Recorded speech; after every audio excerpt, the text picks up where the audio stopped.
Good morning, everybody. It's Mike Palm from Studio One in Dover. This is the Morning Information Center on the Pulse of New Hampshire at the Ogunquit Playhouse, the musical world premiere of a wonderful show about a real historical meeting when Elvis met the Beatles, performing on stage now through September 27th at the Playhouse on Route 1 in Ogunquit, Maine. We'll have more tickets to give away coming up shortly, but you can log on to ogunquitplayhouse.org for a full schedule of showtimes and ticket availability. Joining me on our newsmaker line is Daniel Durston, who plays the role of Elvis in When Elvis Met the Beatles. He is an equity actor-musician from the Broadway musical national tour of Million Dollar Quartet, where he portrayed Elvis Presley. He also played it here at the Ogunquit Playhouse. He has since went on to headline the longest-running Las Vegas show on the Strip, Legends in Concert, and he plays Elvis here on the Ogunquit Playhouse stage in the show When Elvis Met the Beatles. Daniel, good to have you with us. Welcome to the program. Hello, happy to be here. Thanks for having me. I know we spoke when you portrayed Elvis in the Million Dollar Quartet, and you're still portraying Elvis. You can't get it out of your system, I guess, right? It's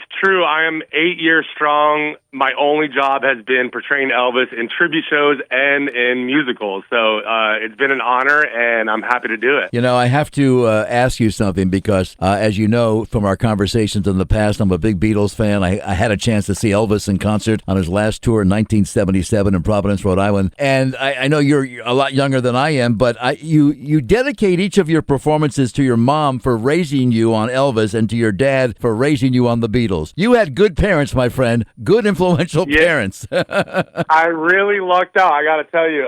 So I grew up a hardcore Beatles fan because of the two artists. I gravitated towards singer-songwriters and just more that style, but I was always around Elvis music, and once I got into this career, it all really panned out. And then now there's a show that I'm in now called When Elvis Met the Beatles, where it all comes together. Yeah, and it's really interesting because people really don't realize that this was based on a real historical meeting between Colonel Parker, they set it up, and Brian Epstein, both the managers of Elvis and the Beatles, respectively. And they met at one of Elvis's homes, I guess, in California, 60 years ago this year, 1965, I think it was. And it was an incredible meeting, and they met late at night into the morning hours. And it's fascinating because I think a lot of people don't realize this story existed because there's no film of it, there's no video of it, there's no musical takes of it. But it's a fascinating story, and the musical is based on that building up to that story, correct? Yeah, it's pretty incredible because it actually happened, and it only happened one time that they all met together. And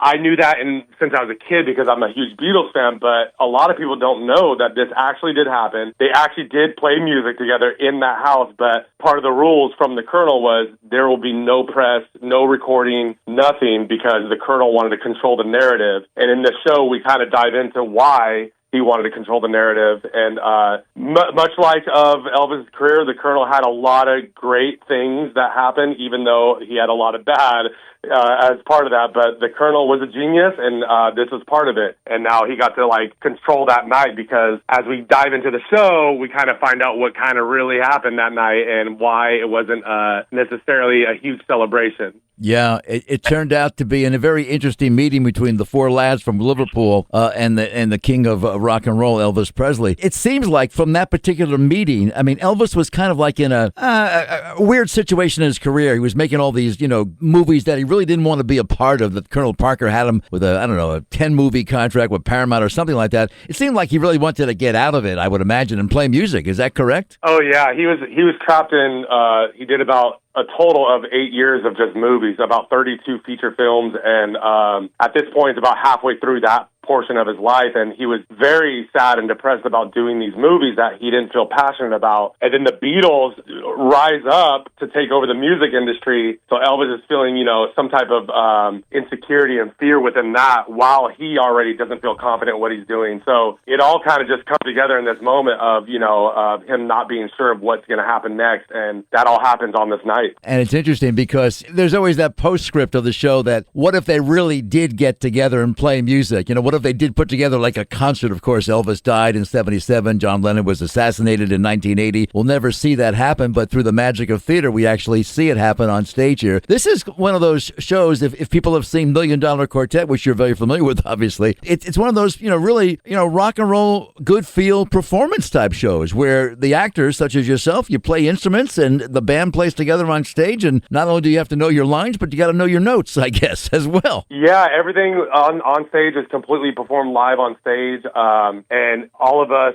it's just like Million Dollar Quartet. Once you kind of clock into a song, it's full like concert mode, and so you're feeling that moment, and then we dive right back into the story and dialogue, and that way you get more insight of what really happened, not just on that night, but throughout their careers and leading up to that night. But yeah, it's a special show. So fans of Million Dollar Quartet, I think, will really love this because you're getting that same feeling of these icons coming together at once, Yeah. We're speaking to Daniel Durston, who plays the role of Elvis in When Elvis Met the Beatles. It's at the Ogunquit Playhouse now through September 22nd. You can log on to ogunquitplayhouse.org and check out the tickets. I wanted to ask you because there are so many songs that I guess could have been picked for this particular musical. In creating the role for this and studying the background for this, can you share with us how they chose those songs and how the people that put the musical director, how they put these songs together and how they chose those songs? Because the repertoire of both Elvis and the Beatles, it's incredible. Yeah, I'm not exactly sure because we did work with the writers in the room while we rehearsed in New York and stuff like that, and daily things would change, whether it's dialogue or music, and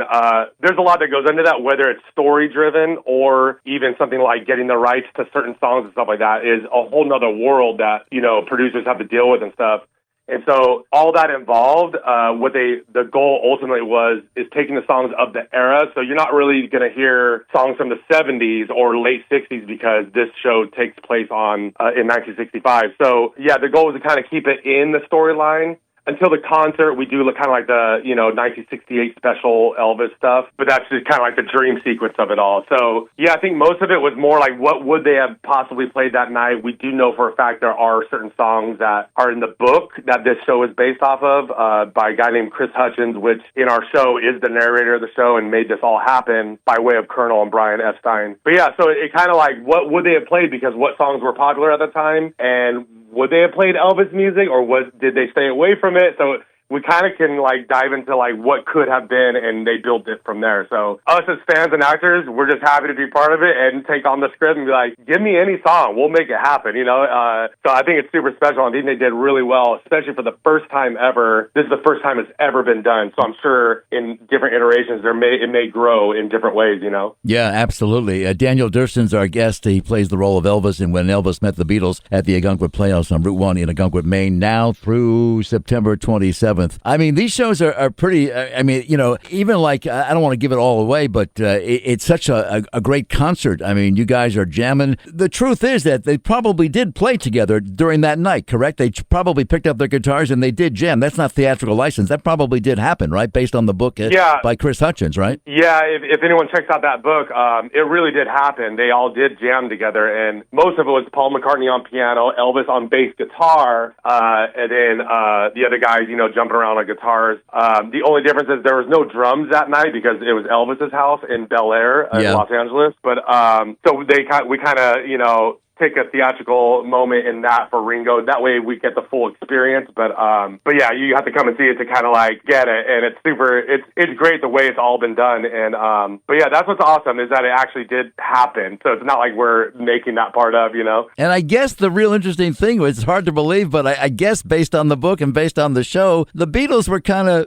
shy when they met Elvis, and it took a while to get the conversation going. And you have a great line in there as Elvis. He says, well, if we're not going to talk or get together, I'm going to go to bed, or something like that. Yeah, and Elvis actually said that to them that night, which is incredible. That is such a funny line. Something like, let's call it a night then. And it's like, oh, okay, I guess the Beatles looked up to Elvis, so it was a shock to be there in person, Yeah, but I guess, you look back at 1965, 60 years ago, and I know there was no film, there was no video, there was no music, there was no taping of it, but it would hard not to be able to do that nowadays with the way news travels these days. I mean, there would be somebody with a video, a phone, or something like that. If it happened today in 2025, I bet there would be some sort of video or some sort of YouTube video of it online, I would imagine. Oh, yeah, even with the smartwatches, you could just press record and then you can record everything, So it would be really hard to keep that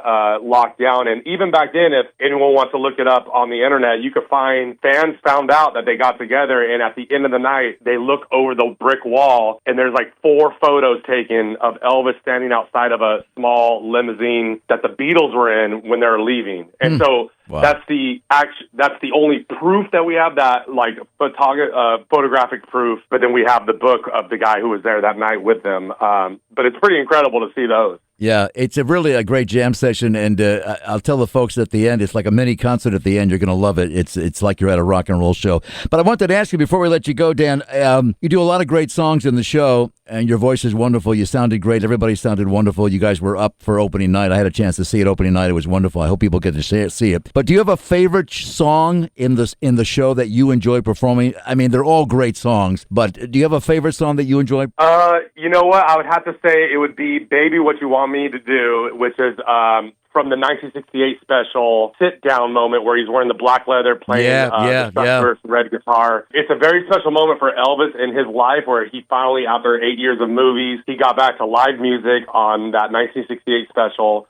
And you could see in his face him become himself again. And in that moment in the show of ours, it's special for me too, because it's my way of being able to honor Elvis in the way that I think he should be honored from here on out. And so for me, that's, a little special for me because it was special for him. So, and we're playing live on stage like the sit-down special was. Yeah, it was great. It was great. Great song, and all the music in the show is wonderful. Daniel, thanks for spending some time with us. Daniel Durston, who plays the role of Elvis in When Elvis Met the Beatles. It is a really great show. I mean, who doesn't like the Beatles and who doesn't like the Elvis? Well, they come together in a theatrical mode based on a true historical event which happened 60 years ago this year in 1965. The Ogunquit Playhouse is where it all happens. Route 1 in Ogunquit, Maine. If you don't win tickets here on the Morning Information Center, log on to ogunquitplayhouse.org. Continued success this run. Daniel, thanks for joining us again, and look forward to meeting you again sometime down the future. Good luck with the show. Thank you. Appreciate it.